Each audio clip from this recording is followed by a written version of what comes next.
This episode is brought to you in part through the patronage of Ariya Norinth. And you know what? I want to say your name here too, so why not head over to drunkonwriting.com and sign up now. Welcome back to the ongoing and seemingly never-ending Drunk on Writing Stephen King dissection series. Today we are talking the third Richard Bachman novel, ROADWORK, originally published in 1981. And like The Long Walk before it, now one of my favorite Stephen King stories ever. Let's just jump right in. ROADWORK has the distinction of being the first Bachman novel to not star a teenager. Now, this is only the third outing, so we're not exactly 6 feet under, but that is a heck of a distinction. And it's probably because ROADWORK was written much later than the previous Bachman novels. While The Long Walk was the first thing Stephen King ever wrote back in 1966 or so, and Rage was started around the exact same time, though finished much later, ROADWORK was written between Salem's Lot and The Shining. So say sometime around 1973, 1974-ish, making Stephen King in his late 20s.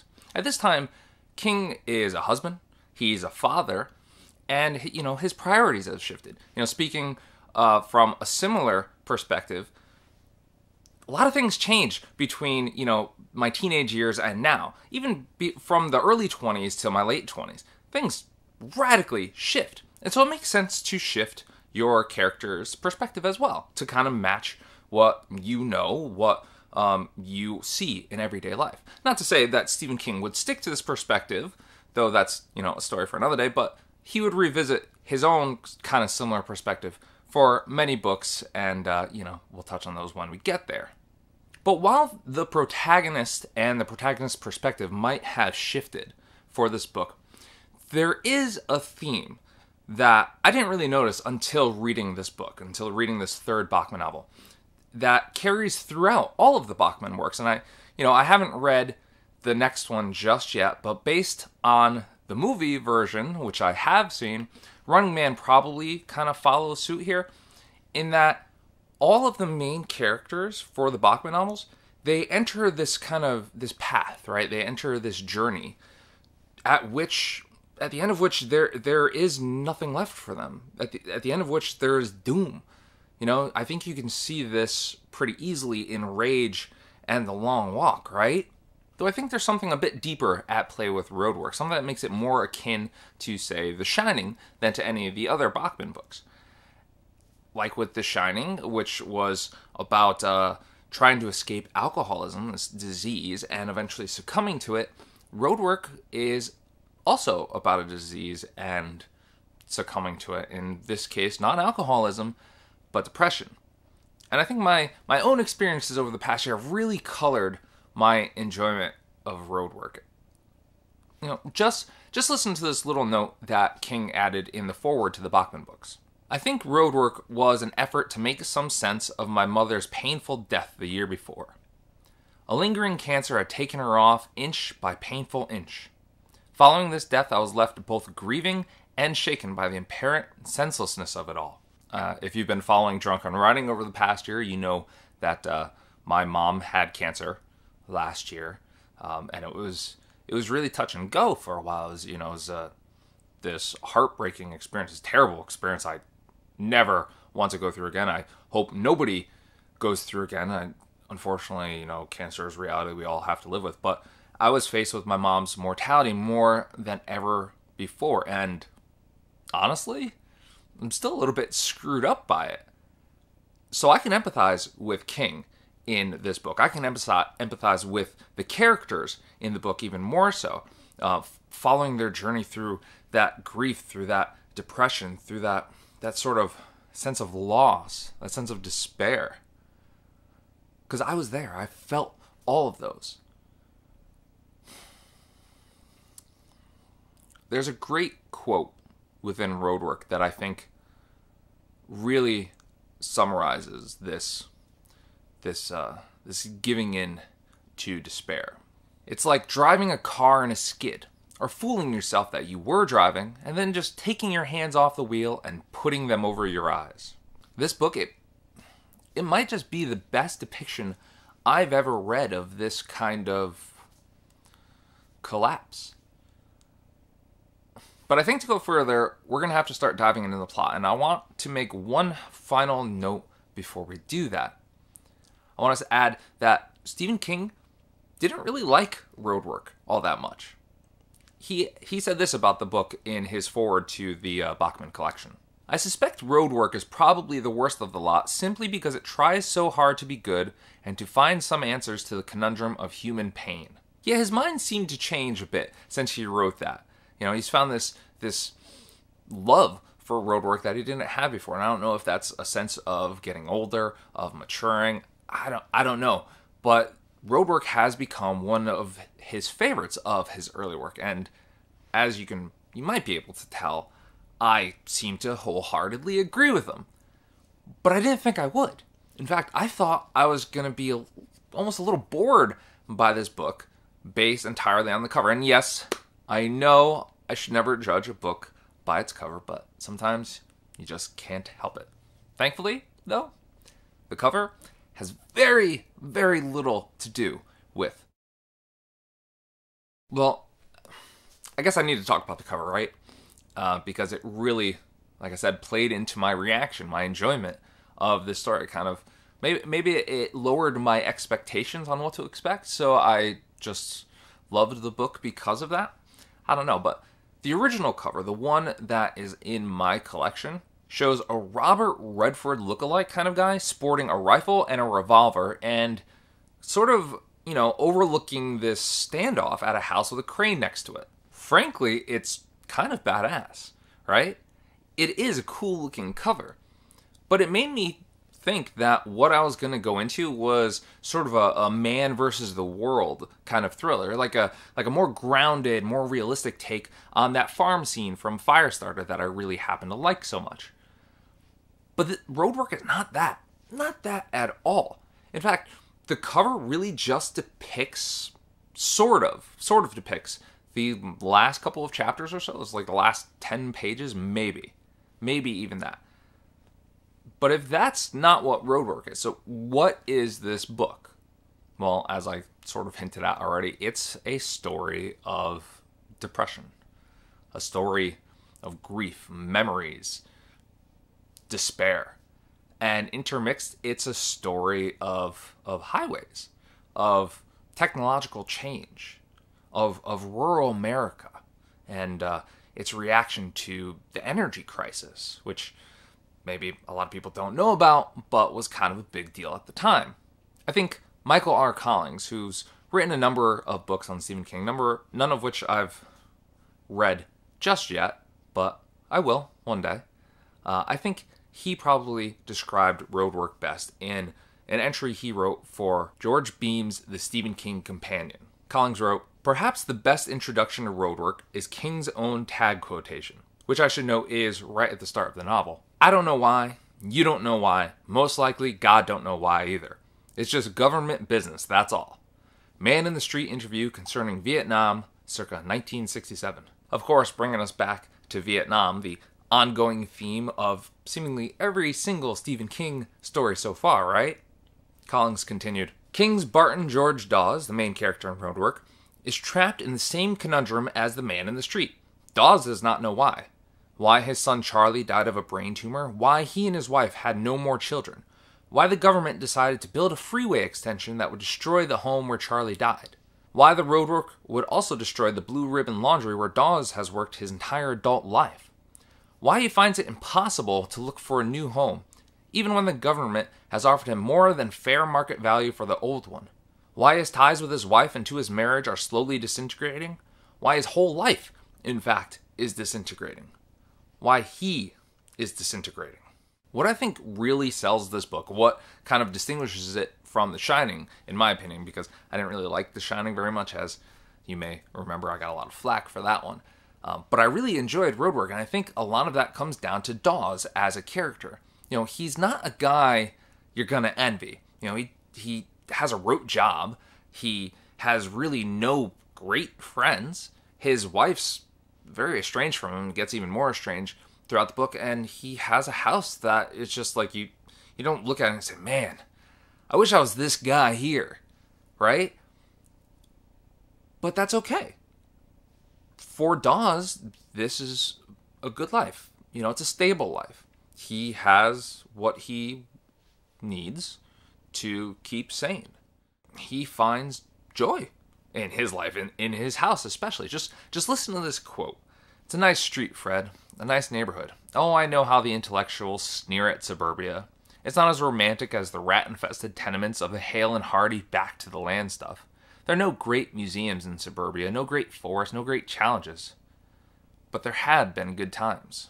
This kind of positivity, even though it may not seem it might not seem all that positive, given he's given some snark to the other neighborhoods, even that level of positivity is hard to maintain when your only son, your only child, is taken from you by a tumor we're repeatedly told is no bigger than a walnut. He had wanted to watch Charlie play ball on the Little League team. He had wanted to get report cards and rant over them. He wanted to tell him over and over to pick up his room. He wanted to worry about the girls Charlie saw, the friends he picked, the boys' internal weather. He wanted to see what his son became and if they could still be in love as they had been until the bad cells, no bigger than a walnut, had come between them like some dark and rapacious woman. I can't even imagine that scenario. I don't want to imagine that scenario. I can't, won't do it. But I think a big driver of Dawes' depression that kind of manifests more and more openly as the book progresses is sort of encapsulated in this one sentence. This one sentence that appears immediately after they're told of the cancer. Immediately after he finds out about his son's cancer. His first thought, bright and clear, never to be forgiven, was, thank God it's not me. It's just awful. I would give up everything to take care of my son, to cure him of his ills, to make sure he's okay. I would never say, thank God it's me. And I think Dawes realizes that he was in the wrong, even for thinking that. He wishes he could be the type of father that wouldn't think that. And I think he blames himself in a lot of ways for that thought. But he takes comfort, in a way, from his house. He takes comfort in his job. Those are the things that keep him together. They're his routine. So you can see why it might be a little problematic that this freeway is coming in, not just taking out his job, but also taking out his house. He thought of the wrecking ball roaring through it, belting the walls down to junk, shattering the windows, vomiting debris over the floors. He wasn't going to let that happen.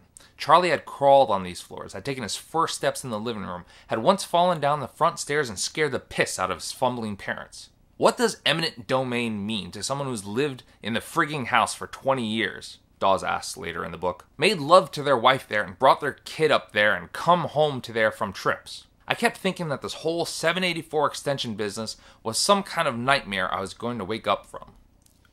My dad tells this story every now and again about when he was a kid. They were building I-95, and part of building I-95, there wasn't all this excess land around that they could just build this freeway on, right? So what did they do? They tore down houses. They broke up neighborhoods. They demolished things to put in this highway. And I-95 has always been a part of my life. It's just always been part of the setting, part of the scenery. So I was never able to really grasp this, right? But then I was watching Adam 12 with my wife a few years ago. If you haven't seen it, it's this kind of 50s dramatized cop show. It's pretty good. But they were driving along in this one scene. They were driving on the highway, and they come to the end of the highway because it's still being built. And I stopped the episode. I did. I stopped and I started getting all very emotional over this one scene. We take the highway for granted today, but it wasn't always there. Building these highways, building these extensions, building these freeways, when they did that, they destroyed lives. They tore up neighborhoods. They broke up whole communities. It's hard for me to even fathom the level of change that brought.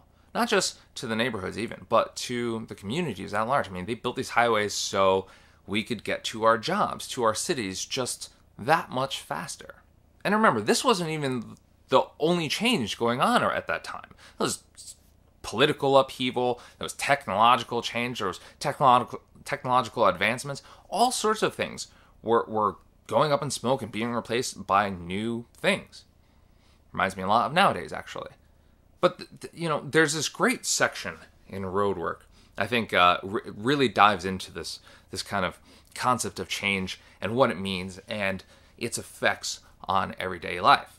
Dawes' wife, Mary, convinces him to buy a TV. Their first TV, actually. I'm not going to get into how she convinces him, but it is a very good argument, I have to say.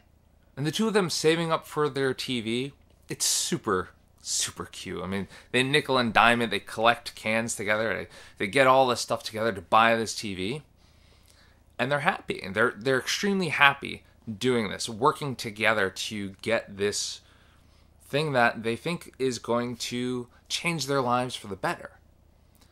But post-TV, things are not better.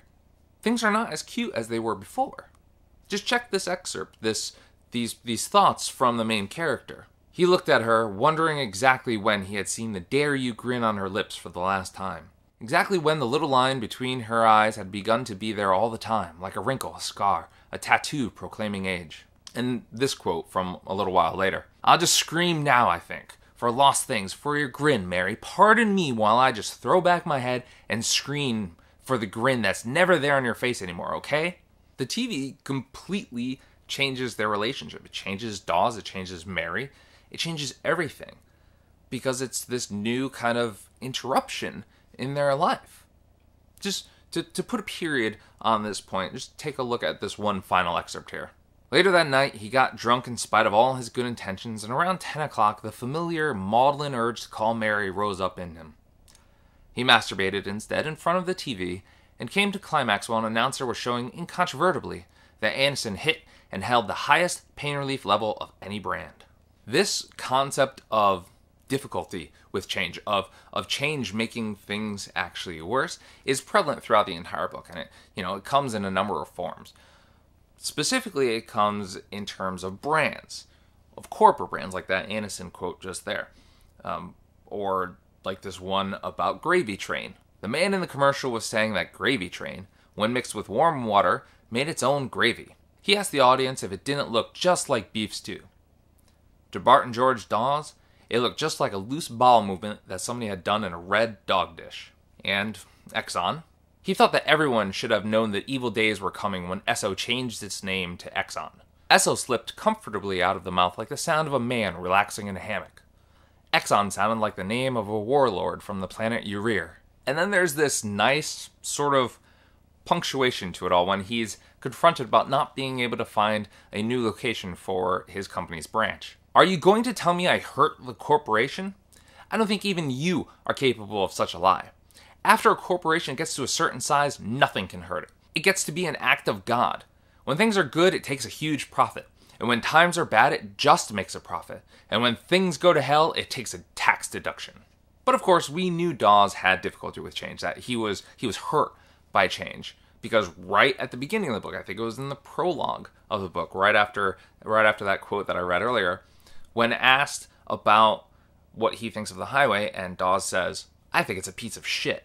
One final note on this, Dawes ends up smashing his TV with a hammer at the stroke of New Year's 1974. And seeing the broken, shattered remnants of the console as this sort of reminder of the life that he had, the life that he led with he and his wife, with Mary, he covers it with a sheet, to which he looks at it like a corpse. And he throws out the hammer like a murder weapon. Direct quote there. It's a pretty touching scene, kind of culmination of this violence against change. Though there is one other scene, a bit more violent, a bit more of Dawes making an effect on the community, on the things that are impacting his life. Because, of course, all of this is a symptom of depression. Change is hard. Change is difficult. But change shouldn't keep you from moving forward with your life. I think our generation, millennial generation, is very, used to change, I think, at this point. We've grown up with change. Technology is constantly changing around us. Culture is constantly changing around us. So we're used to it. But maybe others weren't. Maybe others aren't. And if you are depressed, it's doubly, triply more difficult to deal with not just change, but anything. And, some people, they act out when pushed like that. Some people don't, but Dawes certainly does. And what can he act out on? He certainly can't do anything about the cancer that killed the son, right? Can't do anything about the doctors, about the food, about the processed food, about all these technological changes, but you know what he can affect, right? The people, the machines building the freeway, the ones that are going to tear down his house, tear down his company. And how does he do that? Well, he makes some Molotov cocktails. Yeah. Which happened to be what helped inspire the beer pairing for today. The beer for this book, Evil Twin Brewing's Molotov Surprise. Surprise! Molotov to the face! Yeah, I would find a Molotov surprising as well. Here's how Evil Twin describes this beer. Despite its unruly nature, it's tricky to resist a game of fruit-themed beer roulette. Spin the wheel of Evil Twin, because you're in for a fruity surprise. This is a 12% alcohol by volume beer. And you taste it. And you don't taste the alcohol like you would be drinking a vodka. You taste it where this IPA does not taste like an IPA. It tastes more almost like a barley wine. It's got that kind of sweetness to it. That high alcohol percentage sweetness. I think this might be a triple IPA in a way. And what you taste is pineapple, is grapefruit. And honestly, when I started drinking this one, I was surprised. So this title is very aptly given. This is about the part where I would usually start to talk about the adaptation, but there is no adaptation for ROADWORK, at least not yet. I think there will be. I think the book deserves it. I think we deserve an adaptation of it. But since there isn't an adaptation, would you mind if we just revisited the plot for just another minute or so? Okay, because there's something else I want to talk about. Dawes doesn't just act out to deal with his depression. The Molotov cocktail thing is not the only thing that he does. He has a number of coping strategies. He reads signs, he reads words, he reads brands throughout the entire book, and they actually get inserted into the writing. And he does this sort of routinely, right? He'll be talking, and somebody will be holding a package of something, and he'll look at it, and he'll say, and the brand was this, or the box said this, and then it'll be inserted. And it sort of breaks up the narrative a little bit and keeps him stable, right? It's a coping strategy. It's something like somebody with OCD would tend to do, where you focus on something like that and you move on. He also carries on this originally innocent game that he and his son had of calling each other by their middle names. Except in the current case, he is talking to himself between Fred and George. I mentioned Fred earlier, which are the middle names of he and his son. And they're like two personalities in his head. These two split personalities that even at times sort of seem to take over him, right? He will go do something and then say, why did I do that? Or did that just happen? I don't know what you're talking about. Like his memory seems sort of vague. He questions things. He doesn't quite understand why he did certain things. Like he buys guns at the very beginning of the story, and then when he's walking out of it, he goes, why did I do that? The one thing he doesn't question is when he picks up a hitchhiker, Olivia, a sort of a manic pixie-like dream girl, right? Which I'm not going to get into talking about the pixie-likes because I've talked about them before, though maybe not in the Stephen King dissections. But Olivia is basically a younger, less experienced, more experienced in some ways, version of Dawes. She has a lot of the same hiccups, a lot of the same issues that Dawes has. Just listen to this quote, yes, slightly censored, redacted quote. I started thinking of the last 15 years or so like some kind of grotesque Monopoly game. Francis Gary Powers gets shot down in his U2, lose one turn. People dispersed by fire hoses in Selma, go directly to jail. Freedom Riders shotgunned in Mississippi, marches, rallies, Lester Maddox with his axe handle, Kennedy getting blown up in Dallas, Vietnam, more marches, Kent State, student strikes, women's liberation, and all for what? So a bunch of heads can sit around stoned in a crummy apartment watching Bob Hope? F*** that. Olivia is, in a lot of ways, a coping mechanism for Dawes. She's a living, breathing coping mechanism, but she is there. And, I mean, that's not her only purpose. I think actually her main purpose is to drive on the narrative. First, with a little piece of tinfoil. There was a small purple pill inside the foil, small enough to lie on the nail of his pinky finger without touching the edges. Much smaller than, say, a walnut. Could something as small as that make him clinically insane, cause him to see things that weren't there, think in a way he had never thought? Could it, in short, mime all the conditions of his son's mortal illness? Casually, almost absently, he put the pill in his mouth. It had no taste. He swallowed it. With what follows this just pure literary gold. The trip scenes are always great in literature, right? We get to see Dawes speak in music. We see him start to talk and his words just fumble out onto the floor and dissolve there. It's cool stuff. And it leads to him meeting a street priest to whom he asks, "I want to know what will happen to my soul if I commit suicide." And the street priest answers, "I don't know what will happen to your soul if you commit suicide.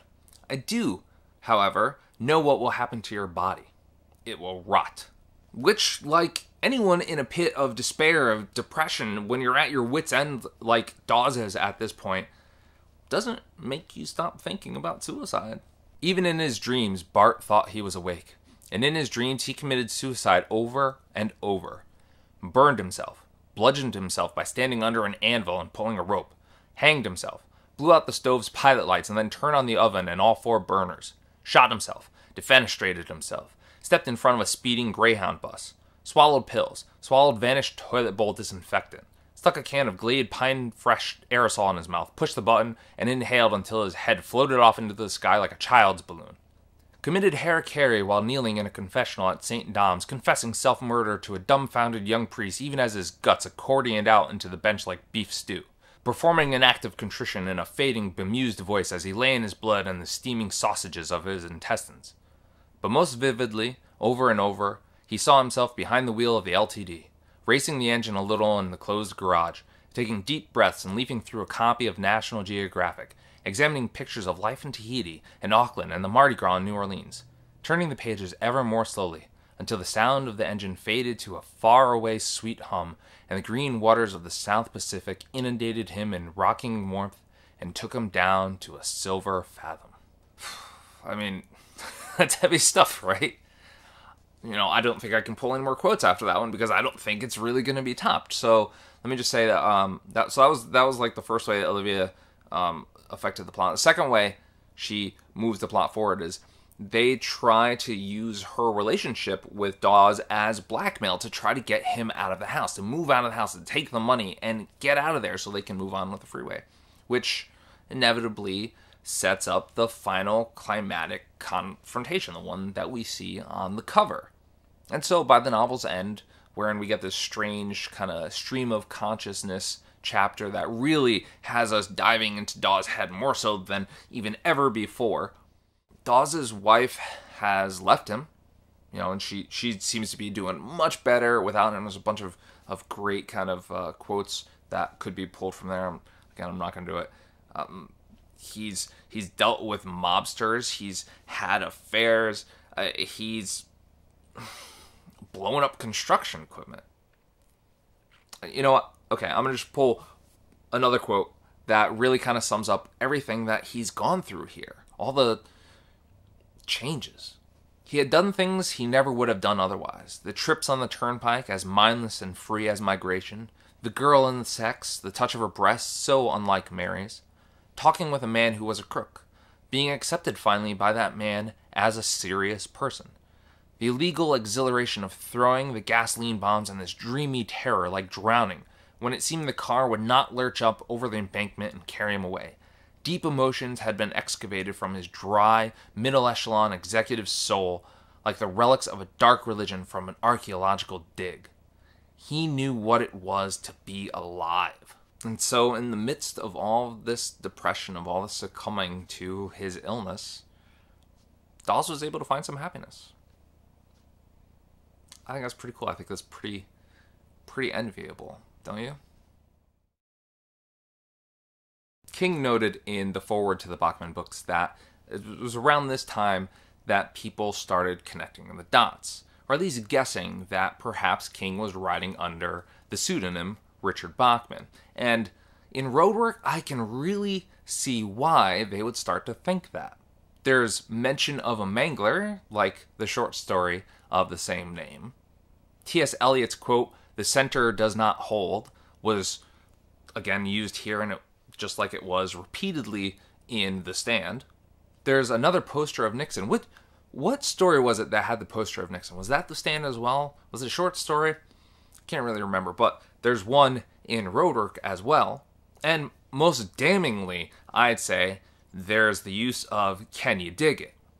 But there's one passage in ROADWORK that I find most interesting.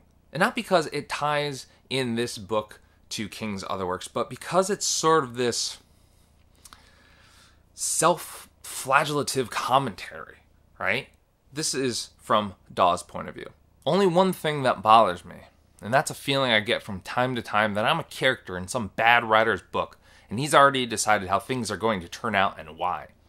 It's easier to see things that way even than to blame it on God. What did he ever do for me, one way or the other? No, it's this bad writer. It's his fault. He cut my son down by writing in a brain tumor. That was chapter 1. Suicide or no suicide, that comes just before the epilogue. It's a stupid story. I don't think it's stupid. I think it's King's most humanistic tale yet. And perhaps his best." This has been Drunk on Writing's dissection of Stephen King's ROADWORK. Next time, we are taking a break from fiction and talking Danse Macabre, a survey of the horror genre. Remember, if you enjoyed this episode, if you are enjoying this series, please be sure to follow the channel and head on over to drunkonwriting.com and help ensure that many more episodes come in the future. Until then, as always, cheers and keep on writing.